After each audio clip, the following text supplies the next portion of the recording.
Salam əziz şagirdlər, gəlin isim cəmləməsi mövzusuna 71 nömrəli testin izahına baxaq.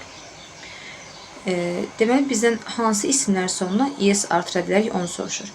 Biz isimlərin cəmlənməsindən bilirik ki, isimlər cəmə düşərkən onların sonuna es və es yazırıq.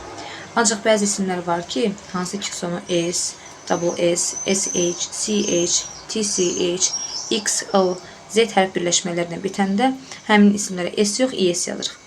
İndi gəl nəzər yetirək, görək bu aşağıdakı isimlərdən hansını es yaza bilərik. A bəndində bench, benches, bəli.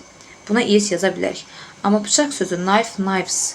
Bıçaq sözü cəmə düşəndə f-v dəyişməsi olur. Deməli, A bəndi getdi. B bəndində box, boxes, bəli. Buna es yazırıq. Amma ox sözünün cəmlənməsində esdən istifadə olunmur. Ox sözü cəmə düşərkən bildiyimiz kimi ox idi, children sözüdür. Child, children. Ox, oxen olur.